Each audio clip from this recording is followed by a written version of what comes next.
Good morning and welcome to BBC Parliament's live coverage of the Commons.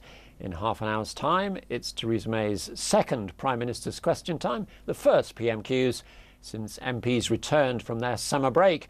No shortage of issues for the Labour leader Jeremy Corbyn to challenge Theresa May on. That's followed by a statement from the Prime Minister on the G20 summit recently held in China. The main business in the Commons today is a general Labour-led debate on the 2015 Paris Agreement on climate change, an agreement that is still to be ratified by the UK. Don't forget to join me, Keith McDougall, for a roundup of the day in both Houses of Parliament at 11 o'clock tonight. First, it's questions to the Minister for the Cabinet Office, Ben Gummer, and his team.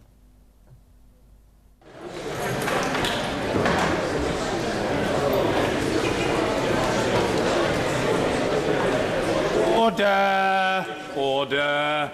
Questions to the Minister for the Cabinet Office, Sir Henry Bellingham. Number one, Mr. Speaker. The Minister for the Cabinet Office, Minister Ben Gummer. Thank you, Mr. Speaker. Working collaboratively with departments and local government, we are delivering a public sector estate that is cost-effective, supports the delivery of better integrated public services, and which exploits surplus land and property to help build homes and create jobs. And in so doing, since 2010, we've raised £1.8 billion in capital receipts and reduced running costs by £750 million. Henry Bellingham. First of all, I welcome the Minister to this place and congratulate him on his well-deserved promotion. Does he agree that at a time when the country needs to build more housing on brownfield sites, it's essential that the government leads the way in this? Can the Minister tell us, has the government done any audit that is actually there to ascertain the amount of land available and actually the number of houses and flats that could be built on that land? We have done some partial work, as he suggests. It's in the nature of the work that we're doing that there is not sufficiently good quality understanding of public sector land, which is why we are seeking to make it better. But we did, despite that, deliver 100,000 homes in the last Parliament on public sector land, and we aspire to build 150,000 in this. So I shall provide him with further details as and when we discover it. Mr. Andrew Gwynn. Thank you. I welcome the Minister to his post. He will know that in 2010 there was a report that said that the changes to the civil service, the regionalisation of the civil service, would take political leadership. What we've seen is a reduction in the size of the estate in London, but we've seen an increase in the number of top officials and civil servants in London. Under his tenure, will we finally see that political leadership and the regions actually having a voice? Minister. Well, I have to say to the Honourable Gentleman, I thank him for his kind comments, that in my previous ministerial post it was a great pleasure to be working with civil servants, especially in Yorkshire, and senior civil servants working there, and I saw myself how it's possible to be able to have senior civil servants around the country, and I completely agree with him. The more that we can get senior positions of all kinds around the country, the better we will be able to serve the people that we are elected to serve. Mr. Philip Hollowbone. The speed with which the new Brexit department has been established from scratch since the 24th of June has been truly impressive, and isn't the key to a modern government which can respond to modern needs to have as much flexible, open plan office space as possible? Well, I completely agree with my honourable friend, and I have to say that the way that we have been able to set up the new department and the other departments and states so rapidly is a tribute to the work done by my predecessors, the Ministers of the Cabinet Office, in reforms to the civil service and the government property unit.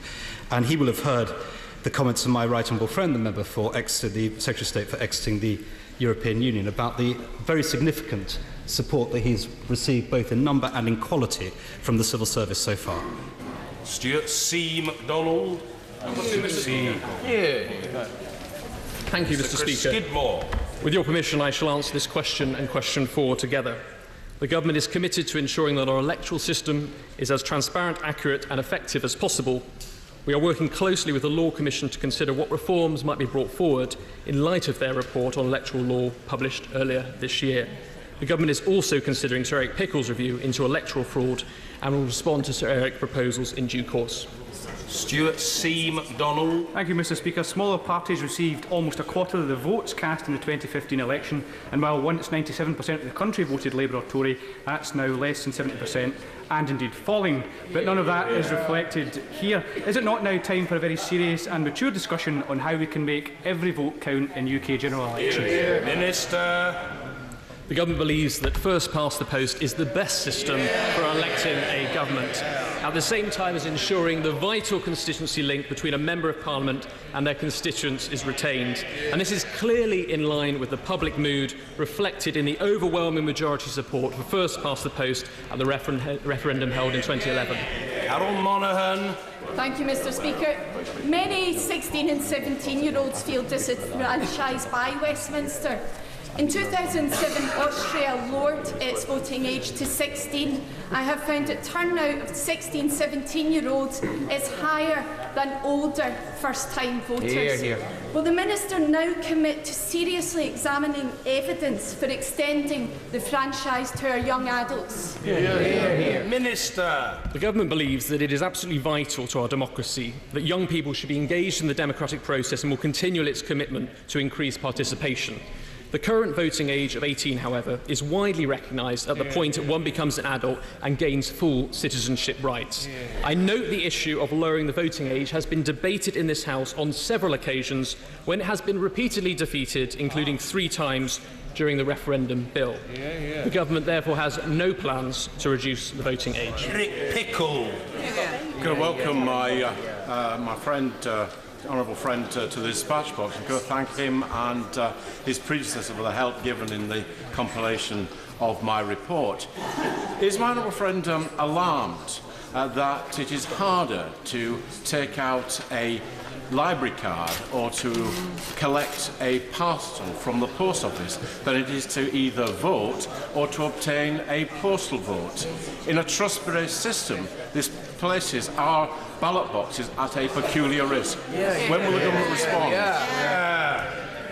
I'd like to thank my honourable friend for the work that he's undertaking in producing his report on electoral fraud that was published in the summer. It made an excellent summer read. The government is taking electoral fraud incredibly seriously. His report highlights the important issue, and as a result we are currently considering his proposals and will be formally responding to his report in due course. John Penrose. Mr. Speaker, can I join in welcoming the Minister to his new position very warmly? In the EU referendum, the Daily Telegraph's Charles Moore voted twice, spoiling the ballot paper from his second home to show how the system could, in theory, be cheated. As the Minister considers proposals to strengthen electoral law against voter fraud, would he therefore also consider a new legal requirement for people with more than one residence to choose one of them in advance as the only place where they wish to be legally registered to vote? I hope you don't mind, Mr. Speaker, but I'd like to pay tribute to my predecessor for the work he has undertaken. He's left me with a rich inheritance. The incident involving Charles Moore is currently the subject of an investigation, and therefore it would be inappropriate for me to comment on it at this time.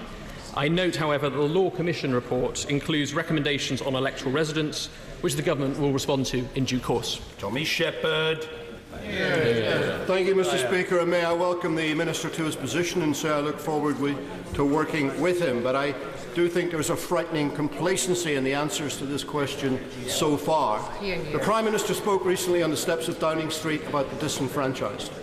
Does he not realise that it is the voting system itself which disenfranchises many of our citizens, particularly 16 and 17-year-olds and those who vote for minor parties? And will he not now commit in this new government to reviewing our system to make it more fair and democratic? The government is committed to ensuring that we have a democracy that works for everyone.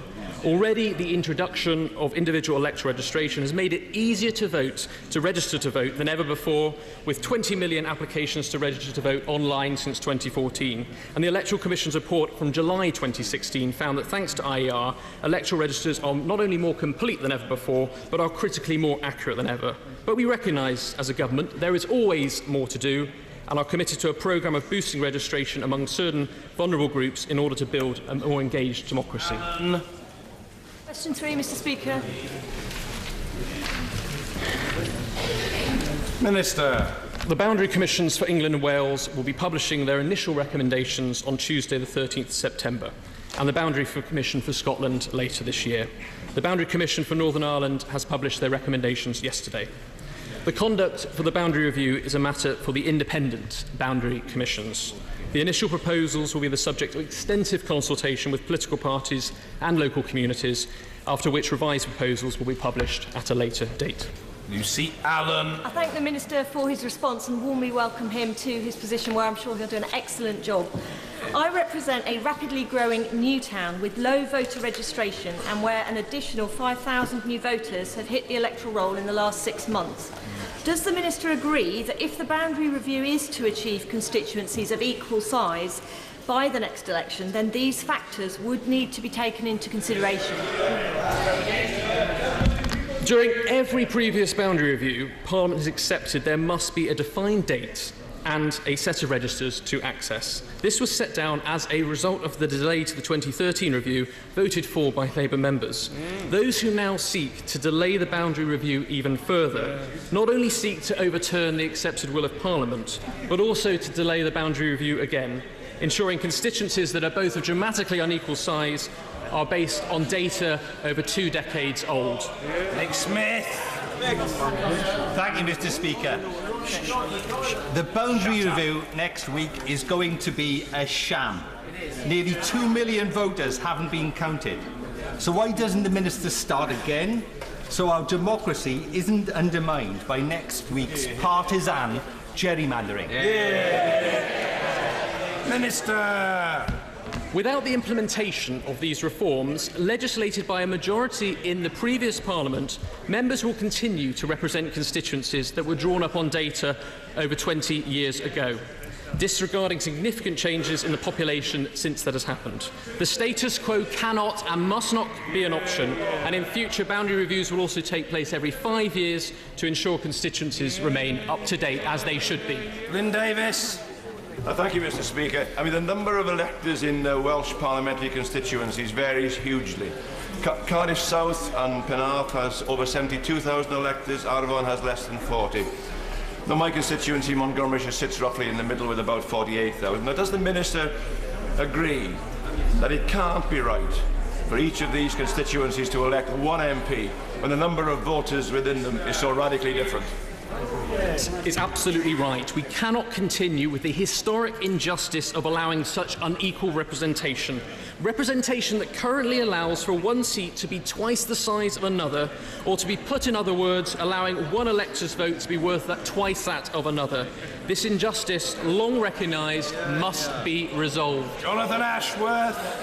Mr. Speaker, and I congratulate the honourable gentleman on his well-deserved promotion to the Treasury bench. In the past, ministers have argued that cutting the number of MPs will save the taxpayer £12 million. That is exactly the same amount of money the previous Prime Minister has just spent on his lavender list of resignation honours. But is it not the case that this boundary redistribution is proceeding on the basis of a register where 2 million people are excluded, and is that not an absolute affront to democracy? Minister. He is absolutely right to recognise that cutting the number of MPs from 650 to 600 will not just save £12 million, it will save £66 million over the course of a Parliament. And at the time, Mr. Speaker, when many areas of public life have found savings, it is right that we should put our own house in order. Equally, it is right that we should be finally establishing the democratic principle of equal-sized constituencies, first called for by the Chartists back in 1838 and recently endorsed by the Committee on Standards in Public Life. Furness. Aye. Go on, Jim. Minister Gummer. All departments are currently reviewing their own structures and resources to ensure that we get the best deal for the whole of Britain. The Cabinet Office is helping to coordinate that effort. Furness. The shake-up of Whitehall comes as insiders fear that Whitehall may simply be unable to face up to the scale of the negotiations if resources stay as they are. With Brexit negotiations looming, rather than laying off civil servants and slashing budgets, is it not now time our civil service was properly resourced and can fight for the best deal for Britain? I reject the Honourable Lady's assertions. The civil service is one of the finest in the world. It has already risen to the challenge of the immediate opportunities that face us as a country with Brexit, and that is why I'm delighted that we've been able to resource the 2 new departments so successfully, and their Secretaries of State are very content with the support that they are receiving. Mr. Bernard Jenkin. May I congratulate my right honourable friend on his appointment and his honourable friend also in the Cabinet Office, and say how much we on PACAC, the Public Administration and Constitutional Affairs Committee, look forward to working with them. As well as focusing on resourcing and machinery, our inquiry into the civil service will focus on civil service leadership. And does he agree that we need to develop stronger leadership in the civil service to inculcate the right values, the right attitudes, the trust and openness on which a high-functioning organisation depends? Well, I too, Mr. Speaker, look forward to continuing my long-standing relationship with the chairman of the Public and Constitutional Committee, my near neighbour. And I agree with him entirely about his point about senior talent. We need to be getting as much talent into the civil service at all levels. And I have recently met the senior talent team in the civil service, a very impressive outfit, who had their work cut out to make sure we can do even better. Mark Durkan. In the context of the recent machinery of government changes, when will we know, or can the Minister tell us, who will have lead responsibility for cross-government coordination in respect of the work of the British Irish Council, which relates to all 8 administrations on these islands? Hear, hear. Minister. Well, I say to the Honourable Gentleman that I retain responsibility for the Constitution as a whole, as does the Cabinet Office, but I shall write to him with a detailed reply to his question so that he can have the satisfaction of that. Mary Rimmer. Question 6, Mr. Speaker. Minister. The Government is determined that those whose personal safety would be at risk if their details appeared on the register should be able to register anonymously. I've arranged to meet with the Women's Aid to discuss with them their concerns they may have over the process of anonymous registration, and have also written to the Minister for Women's and Equalities to set out our plans to look at regulations on this important policy. Rimmer. Thank you, Mr. Speaker. I'm pleased.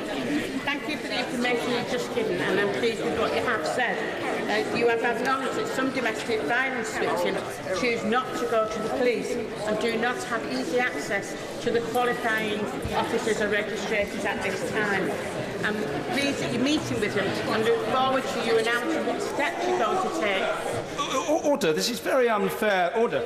The Honourable Lady is asking a question about help for victims of domestic violence who wish to register to vote anonymously. I really think the House should be attentive to this matter. Mary Rimmer. Thank you, Mr. Speaker. I am pleased that you acknowledge some of the difficulties that these women have in registering our victims.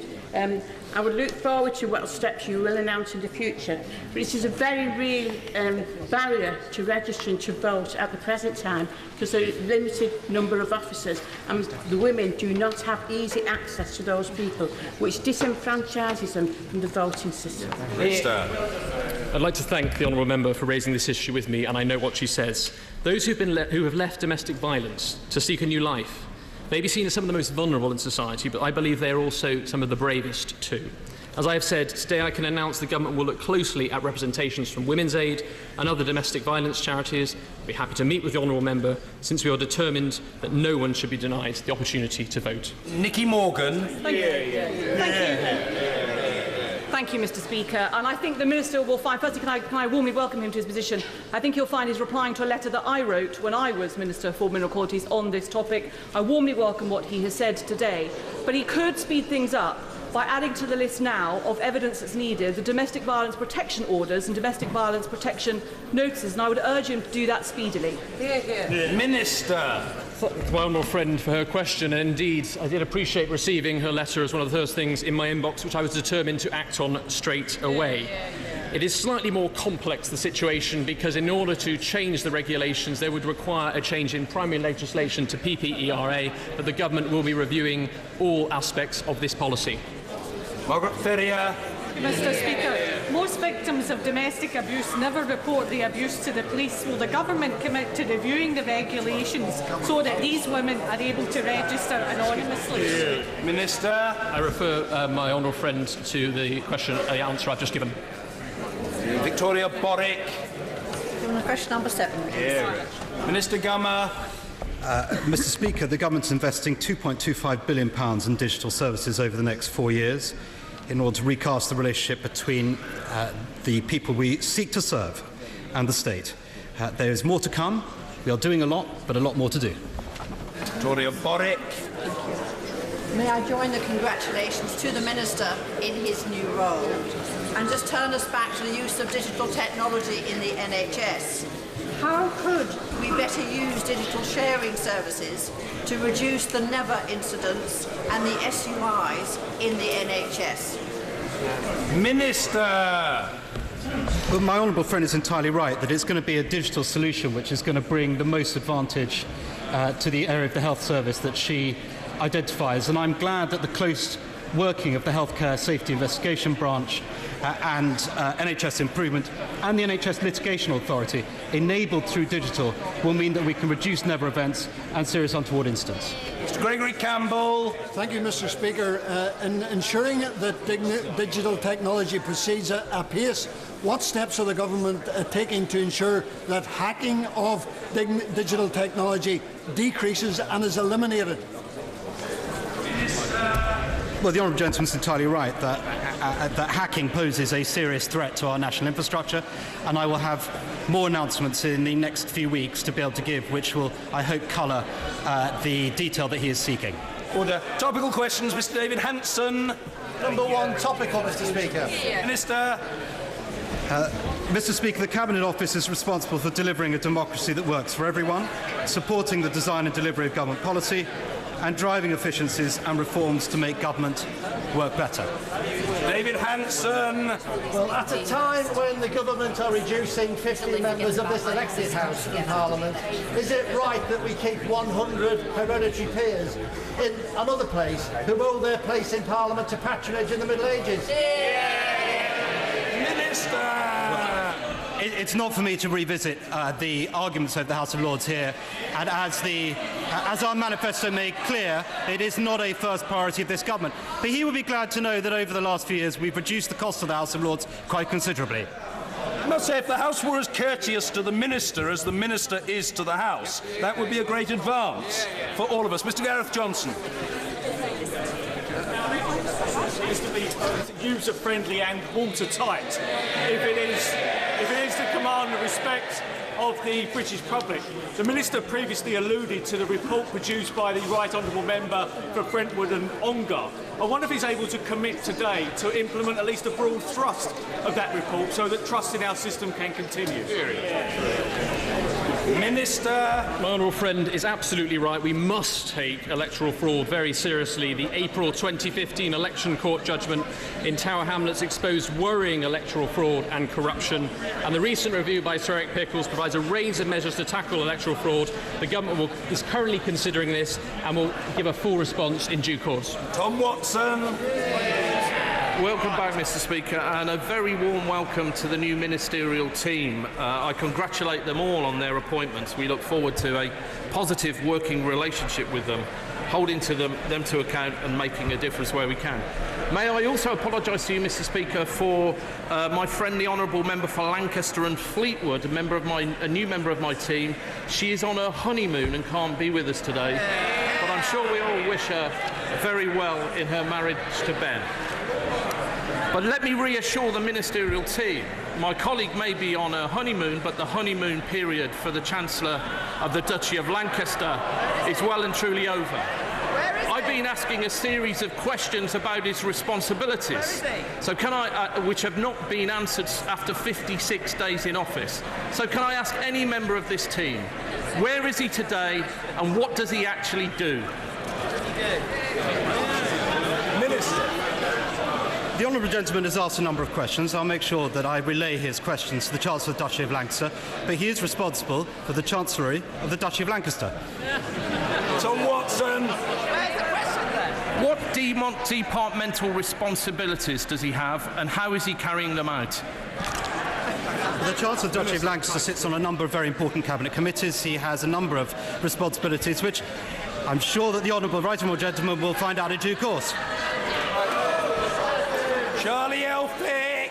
Thank you, Mr. Speaker. Now, can the Minister tell the House whether the Cabinet Office will play an important role in coordinating and helping to coordinate the Brexit negotiations and the activities of the Free Brexiteers, and to make sure that they help them to come to agreement, playing perhaps a latter-day D'Artagnan, helping them with their exploits and their mission? Well, my honourable friend will be pleased to know that my job in this is merely to serve.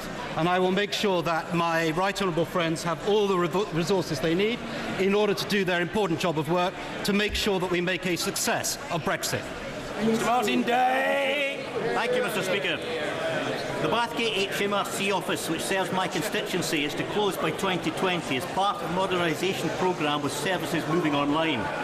Order! The situation is intolerable. The honourable gentleman is entitled to be heard. Ministers are struggling to do so. I want to hear the honourable gentleman. He can be assured of it. Thank you. Yet, during recess, Government Digital Services lost its second Director General within a year and received the resignations of Chief Digital Officers of 2 other departments. As services are removed from local communities, what steps is the Minister taking to get the Government's digital provision under control and ensure people have access to reliable online services? Minister! I have to say to the honourable gentleman that I'm very proud of what the Government Digital Service has achieved over the last few years. It's why it's rated the foremost digital service in the world connected with the government. I'm pleased to welcome Kevin Cunnington as the new Director General. It's the first time that that office has had a Director General. He has a fine pedigree in the private sector, and I know he'll bring his expertise to the Government Digital Service. Fiona Bruce. The Prime Minister set her government on the right track with her very first words outside 10 Downing Street, with the determination to stand up against injustice and inequality.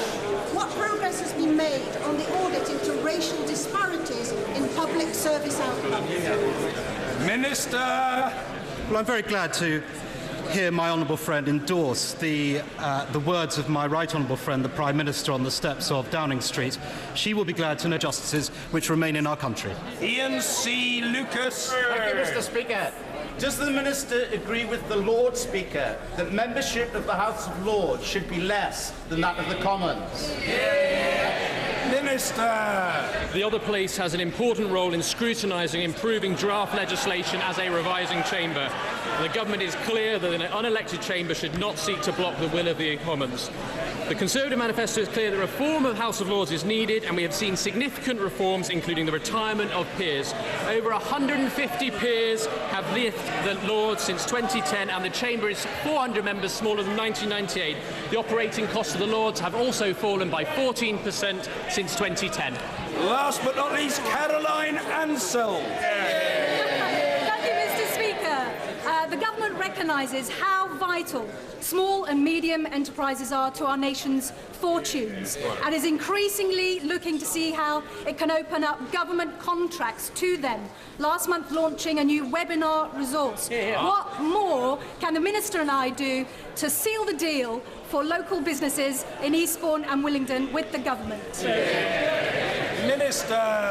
My honourable friend is entirely right, and it is small and medium-sized enterprises that power this nation, and I hope in the negotiations that we are soon to begin we will unleash them even further into the global markets that Britain will now be able to exploit. She's also right to say that we should be giving more contracts to central government to small and medium-sized enterprises. We beat our target in the last Parliament. We have an ambitious target of a third of all projects to go to SMEs in this one, and I hope to work with her to make sure that we achieve that target too. Order. Questions to the Prime Minister. Bangham Debonair. Question number 1, Mr. Speaker. The Prime Minister. Thank you, Mr. Speaker. And I know that the whole House will join me in congratulating the British Olympic team on a truly magnificent performance in Rio. That record medal haul, second in the table ahead of China. And so many memorable moments. We can say they did themselves and their country proud. And I know that the whole House will wish to give our very best wishes to our Paralympic athletes and wish them the best of success. Mr. Speaker, this morning I had meetings with ministerial colleagues and others. In addition to my duties in this House, I shall have further such meetings later today. Bangham Debonair. Thank you, Mr. Speaker. And may I add my warm wishes to those of the Prime Minister, to all Paralympians and particularly Bristolians. I know they'll do us proud. Mr. Speaker, I'm sure the whole House will be delighted that this country hosts a disproportionate number of the world's finest universities. However, some of them are saying that they are already being shut out of important important collaborations with other fine universities in the European Union in anticipation of Brexit. This is such an important thing for important scientific, medical, engineering, other research and for our economic prosperity. In view of this, can the Prime Minister please tell us what her strategy is? Prime Minister! Can I first of all say to the Honourable Lady how very good it is to see her in her place in this House. And on the issue of universities, of course, we agree of the importance of our universities and the work that they do and the research collaboration that they have with a number of other countries, both within the EU and elsewhere. That's why, earlier this summer, my Right Honourable friend, the Chancellor of the Exchequer, made an announcement giving certain guarantees to universities in relation to funding decisions that are being taken by the European Union. We're standing behind our universities because we recognise the value that they bring to the country. Parish. Thank you, Mr. Speaker. I very much welcome the statement from the Chancellor on support payments for farmers up to 2020 to give confidence to farming and the countryside. But I think with trade deals now being done, British farmers produce some of the best welfare-friendly and environmentally friendly food in the world. And we need to make sure that not both farming and the food processing industry is protected through trade deals that we do in the future. So I seek the reassurance from my Right Honourable friend. My honourable friend is absolutely right. The announcement that I referred to just now in answer to the first question that the Chancellor gave also gave guarantees to the farming industry about the support that will be available to them up to 2020. But we do need to recognise the very significant role that the food and farming industry plays in the United Kingdom. And of course, we will be looking to work with the sector. My Right Honourable friend, the Environment Secretary, will be doing that to see how we can develop those industries, looking into the future, of course, looking at the trade deals that we will be doing in future and how they will play their part. Jeremy Corbyn. Thank you, Mr. Speaker. Can I join the Prime Minister in congratulating the entirety of the Olympic team for their fantastic achievements at the Olympics in Rio? Wish the Paralympic team all the very best. And can she tell us, did this set the visit off to China in a good way, or was there a bit of tension there when bragging rights are allowed?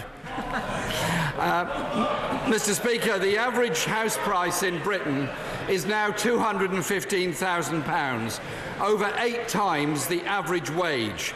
The average price of a first-time buyer's home has risen by 12% in the past year. Isn't the dream of a home ownership for many people just that, a dream? First of all, in response to the first point that the Right Honourable gentleman made, President Xi congratulated me on the United Kingdom's success in the Olympic Games. He raises the issue of housing, which he's raised on a number of occasions with my predecessor, but also with me before the summer recess.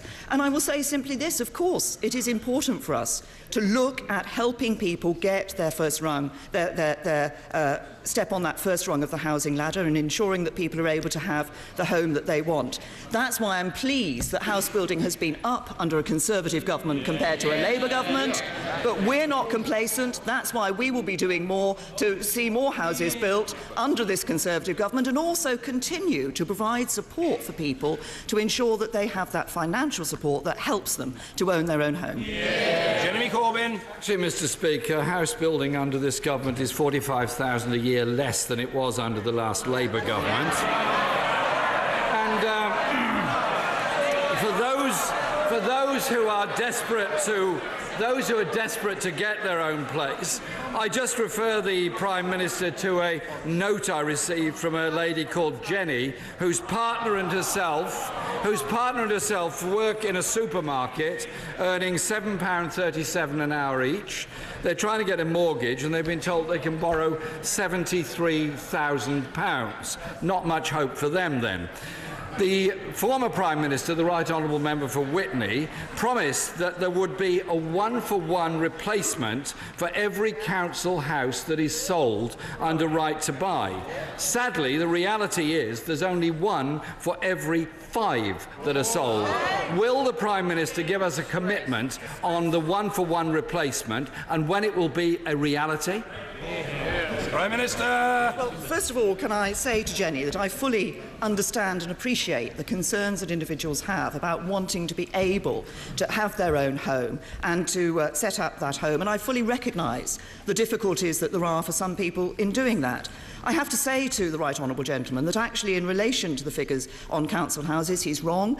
We have delivered on the one-for-one replacement on the right to buy. But I was...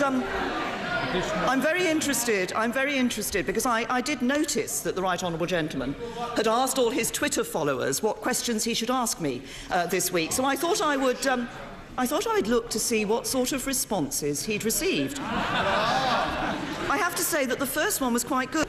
In fact, he might want to make sure he stays sitting down for this. Lewis writes, does she know that in a recent poll on who would make a better Prime Minister, Don't Know scored higher than Jeremy Corbyn?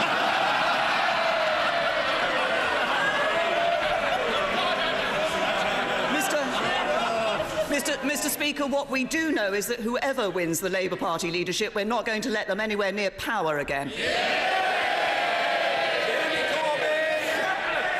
Mr. Speaker, the number of first-time buyers has halved in the last 20 years, and their average age has increased a great deal. There is a housing crisis in Britain. 10 million people now live in the private rented sector, many forced to claim housing benefit to cover costs of rents. Devastating figures released over this summer show that £9.3 billion of public money is paid through housing benefit directly into the pockets of private landlords. Does the Prime Minister think this £9.3 billion into the private rentals market is really money well spent? Yeah. I have to say to the right honourable gentleman that he starts off talking about the importance of people actually being able to be in their own homes, and then challenges one of the measures that actually helps people to get into their own homes through housing benefit support in the private rented sector. So it may be that he just has an ideological objection to the private rented sector. What I say is what this government is doing is ensuring that what we are doing is looking across the board.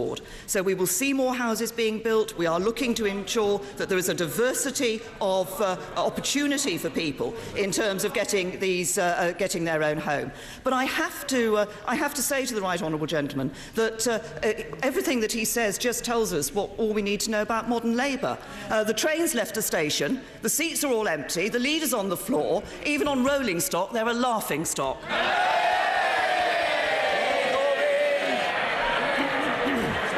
Mr.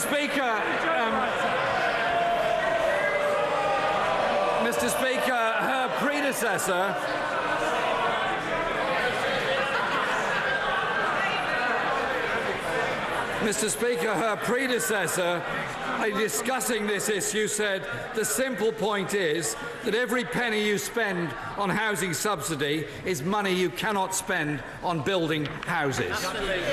And if landlords rent out houses in a very bad state, such as heavy, damp, wet walls, no working toilet, they need to be getting a fine. The government has to regulate. That's what Joyce wrote to me. And the Citizens Advice Bureau says 1/6 of housing benefit goes to private sector landlords renting out unsafe homes. Does the Prime Minister think this really is a satisfactory state of affairs? I say to the right honourable gentleman that if he thinks that housing benefit is actually such a bad thing, why was it that when we changed the rules on housing benefit, the Labour Party opposed those changes that we took place? Now, we have changed. He talks about bad landlords. We have changed the rules on selective licensing. We are making changes. We've given councils free rein to impose burdensome bureaucracy on landlords giving councils free rein to impose burdensome bureaucracy would lead, we think, to problems within the market, which would actually lead to higher costs for both tenants and landlords. We're introducing new regulations in relation to housing in multiple occupation. So we are looking at all of these issues. I recognise as every member of Parliament in this House will, the problems that people sometimes have when they are living in accommodation that is not up to the standard that we would all wish to see people living in. That's why we are looking, we are changing the rules, and we are ensuring that the regulations are there. Jeremy Corbyn. Well, that's extremely interesting, Mr. Speaker, because only a year ago the Prime Minister voted against a Labour amendment to the housing bill which quite simply said all homes for rent in the private rented sector should be fit for human habitation. And just over a year ago, the Treasury estimated that it is losing £500 million per year on unpaid tax from landlords renting in the private rented sector. So we have it, £9.5 billion in housing benefit, £500 million not being collected, a very large number of homes not really fit for human habitation. Doesn't this require government intervention on the side of the tenant and those in housing need? Prime Minister. The Right Honourable Gentleman asks for the government to intervene. The government has, through the Housing and Planning Act, introduced further tough measures, civil penalties, banning orders for serious offences, extending rent repayment orders. We've provided money so local authorities can conduct more inspections of properties, of people's homes. We have seen more properties being inspected. We now see thousands of landlords facing further action. So far from not taking action in this area, the government has. But I say to the Right Honourable Gentleman this: he may have a model of society where he doesn't want to see private landlords, where he wants to see the government owning everything, the government deliberating on everything, the government doing everything for everybody. That is not what we want. We want opportunities for people. We want to help them to take those opportunities. It's a big difference between him and me. Of course we all recognise there is a mixed housing economy, but we want to make sure that those living in the private rented sector are properly treated and not having to pay excessive levels of rent. Women's Aid, Mr. Speaker, has said that 2/3 of women refuges are going to close because of the benefit cap when it comes into force, and that 87% of women and children who are in those refuges will suffer as a result of it, and that most of those refuges require an income level that comes mainly from housing benefit. 90% of their income comes from it. Does the Prime Minister recognise these are very vulnerable women in those refuges? Closure of those refuges, it would be devastating for them, very dangerous for the most vulnerable people within our society. Would she take action to make sure that the cap does not apply to Women's Aid refuges in any part of Britain? Prime Minister. The Right Honourable Gentleman raises a very important issue. On the issue of domestic violence, we should, across this House, be doing all we can to stop these terrible crimes that are taking place, and obviously to provide support to the victims and survivors of these crimes. That's why we are working on exempting refugees from the cap in relation to what he speaks about. But I would also remind him of the very good record that we have on domestic violence. It was a Conservative government that introduced the new offence of coercive control, that put into practice the domestic violence protection orders, that introduced Clare's Law, that is putting £80 million into support for domestic violence victims in the run-up to in the period up to 2020.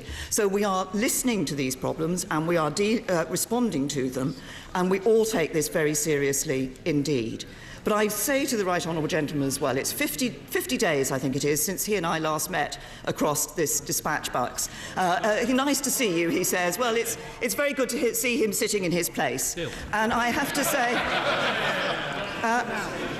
if we just look at the contrast of what's been done over this summer, the Conservative government has been working tirelessly to support everyone in this country.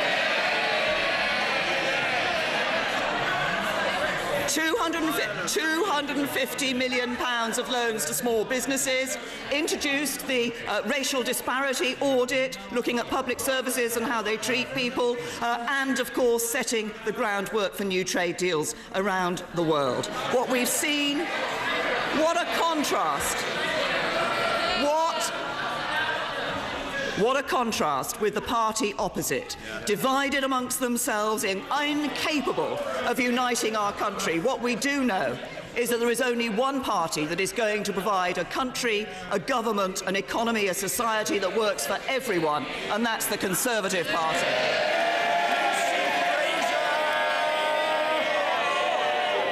Thank you very much, Mr. Speaker. Last week, the Children's Society published a report which showed that 10% of children feel that their lives have little meaning or purpose. I know that the Prime Minister understands the importance of tackling mental health because she raised it in her Downing Street speech.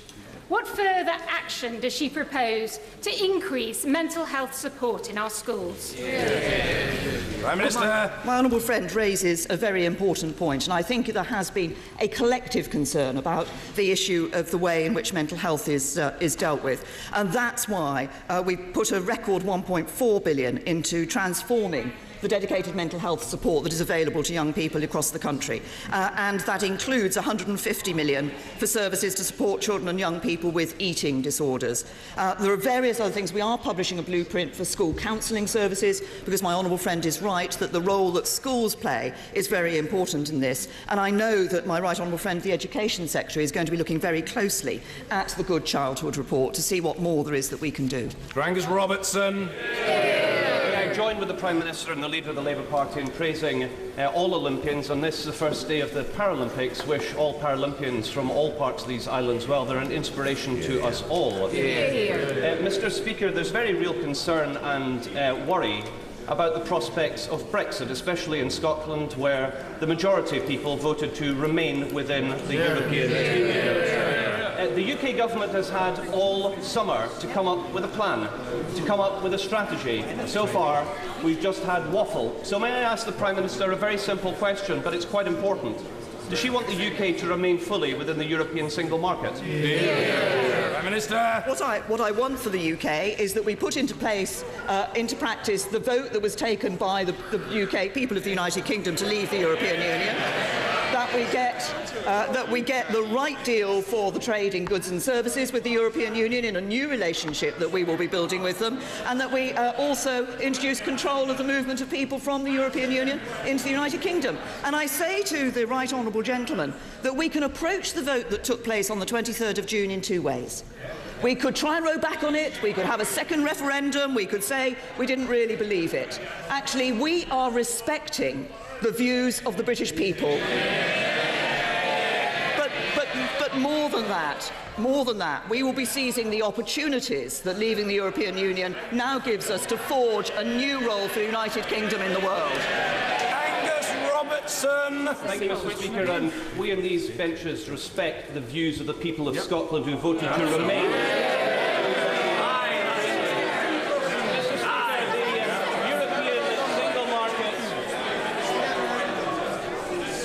Must be heard, and he will be heard. Mr. Angus Robertson.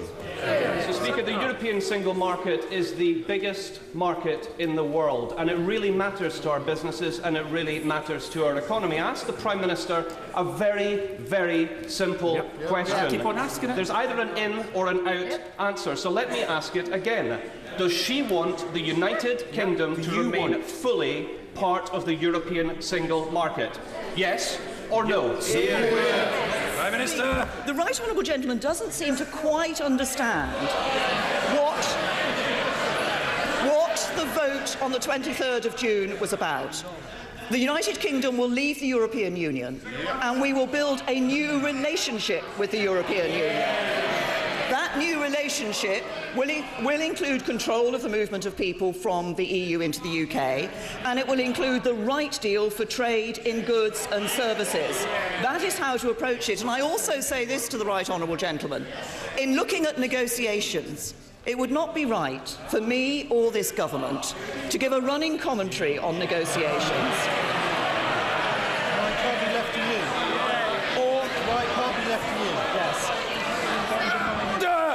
Just as I said, the right honourable gentleman must be heard. The Prime Minister's answer must be heard. And it will be. The Prime Minister.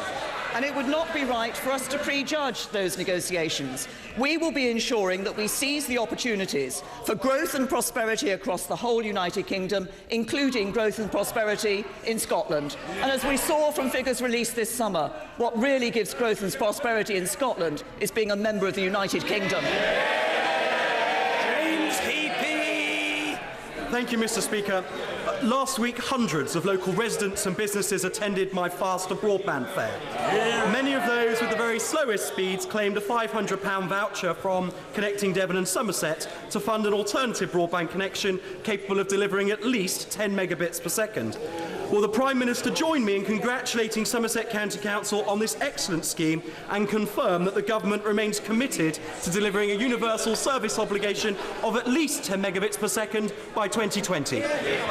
Prime Minister. I'm very happy to give my honourable friend that assurance and also to join with him in paying tribute to his council and the work that they're doing, and indeed all those involved in that innovative scheme. High-speed broadband is an important part of the 21st century infrastructure. We will be doing everything we can to ensure it is there and available for people, because that will enable us to develop jobs and grow prosperity in this country. Richard Arkless.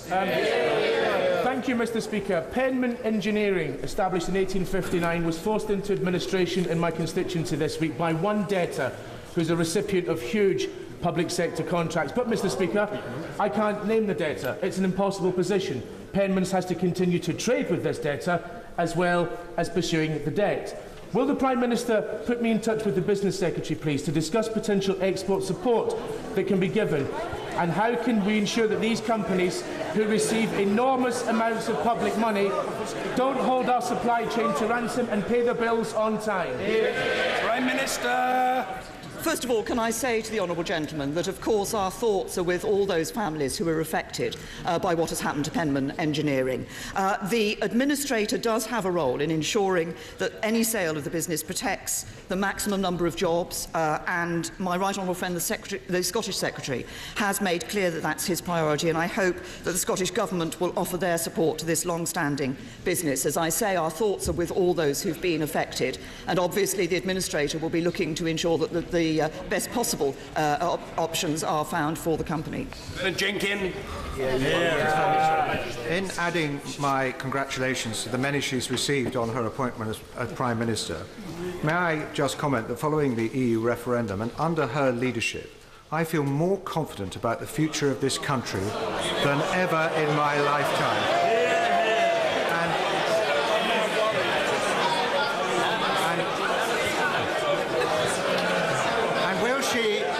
Will she beware those who are trying to make leaving the European Union ever more complicated and protracted?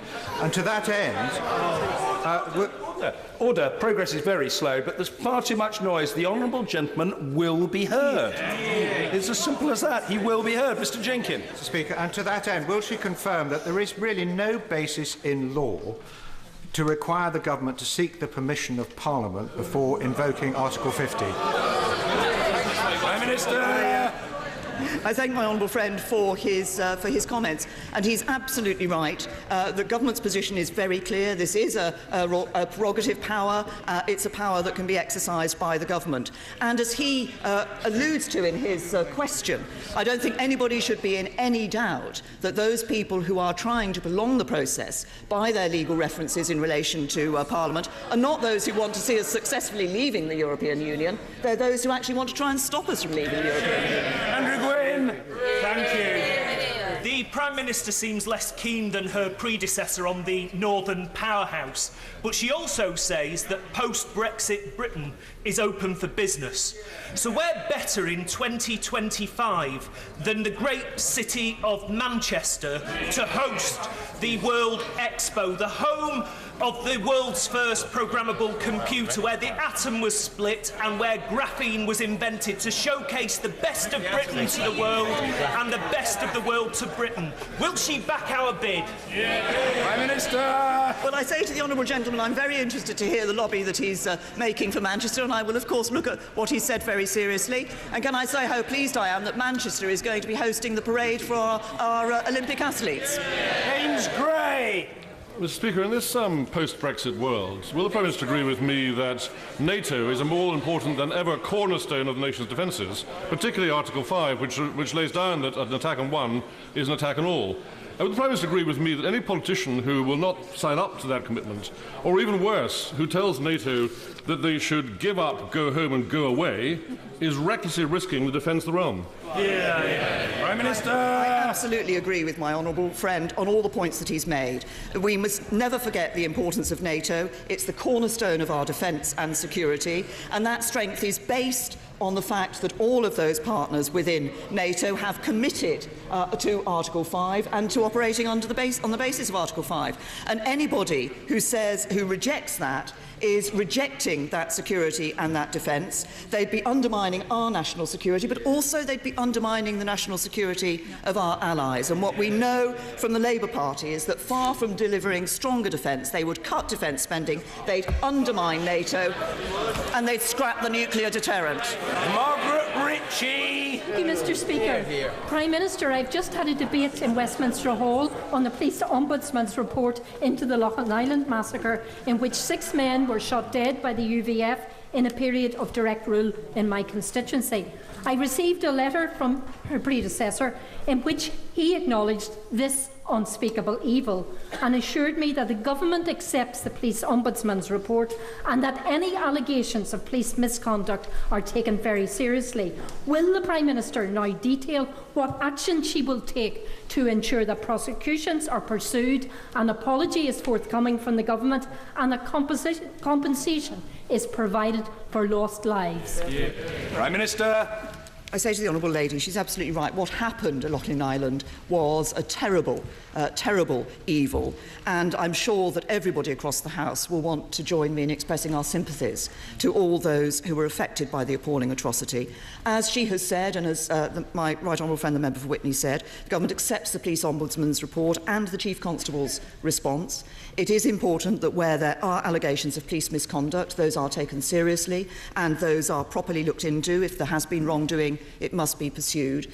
Obviously, it's now a matter for the PSNI, though I would remind her that the Chief Constable has been very clear that he wants to ensure that he is determined that where there has been wrongdoing, people will be brought to justice. Richard Fuller. Mr. Speaker, a long-running review into hospital services in Bedford and Milton Keynes was an abject failure that lost all credibility with local people, for example, by publishing recommendations for significant changes to services and then refusing to answer any questions. So can the Prime Minister assure me that the sustainability and transformation plans for Bedfordshire and elsewhere to be released by NHS England will be subject to proper local accountability and full local decision authority? Well, I say to my honourable friend that it is absolutely the point of these plans is that they should be locally driven, that they will be considered locally, they should be taking into account the concerns and interests locally, not just of the clinical commissioning groups, but of local authorities and of the public. These must be plans that are driven from the locality, so I give my honourable friend that assurance. Jeff Smith. Thank you, Mr. Speaker. Nearly 2 million people signed up to vote in the European Union referendum earlier this year. It's surely right that constituencies should be based on the actual electorate that wants to vote. So isn't the Prime Minister concerned that the boundary review is going ahead next week without including those 2 million voters? Prime Minister. I say to the honourable gentleman that all parties across this House actually supported the proposal that the Boundary Commission would follow this timetable, would bring forward these proposals, and that by 2018 those Boundary Commission proposals would be put in place. All parties supported that, and I continue to support it. Charlie Elphick. Thank you, Mr. Speaker.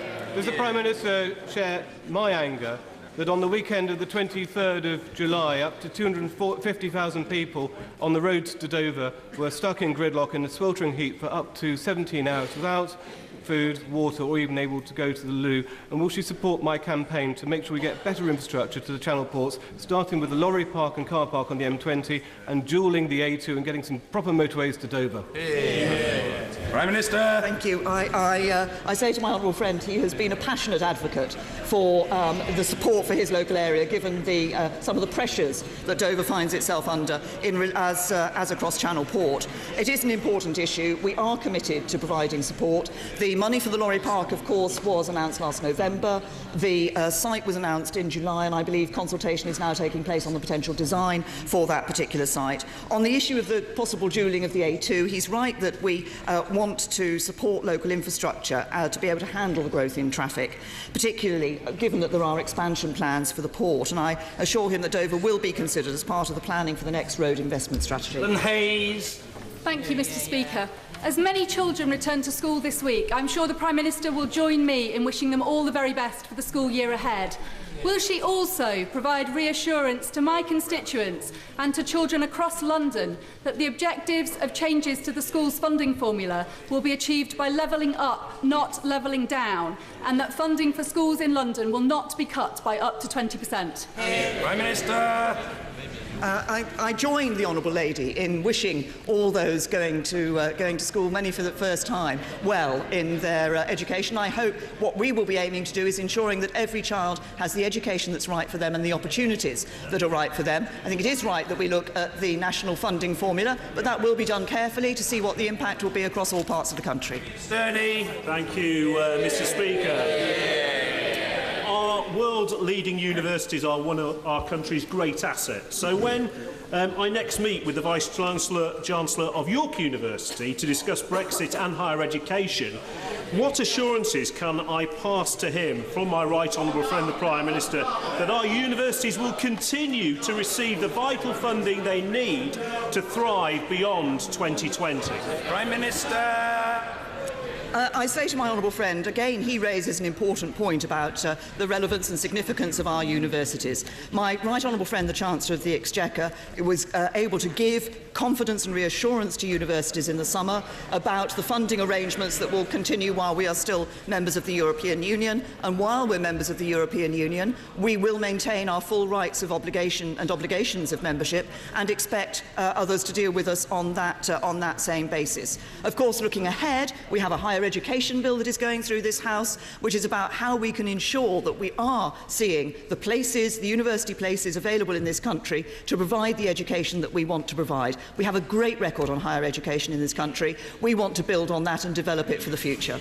Tom Brake. I would like to put to the Prime Minister a request which I know she will think is reasonable. My local hospital, St Helier Hospital, which delivers is a high-performing hospital and delivers excellent care, but was built in the 1930s and is in need of very substantial investment.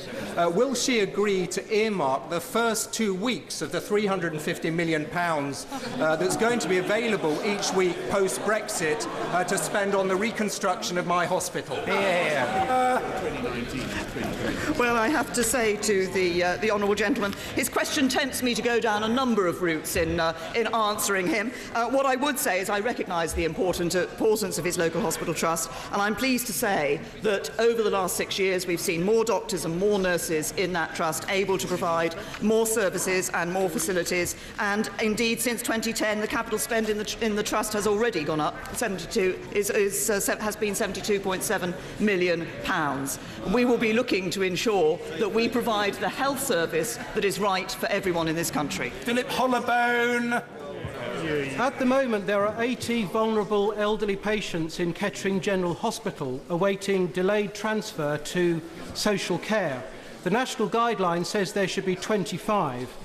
In the next few weeks, the number is likely to rise to 200, the highest in the country, with a similar number at Northampton General Hospital, because of proposals by Northamptonshire County Council to extend social care assessments from 3 days to 4 weeks. In order to prevent this crisis, will the Prime Minister authorise a joint meeting of local government and health ministers, county MPs, the local NHS and the County Council to bang heads together to prevent this crisis from happening? Prime Minister. What I will say to my honourable friend I will do is ensure that the Health Department is aware of the request that he has put forward. And I will say to there is Everybody, I think, in this House is well aware of the challenge that we have in relation to the interaction of social care with the hospitals.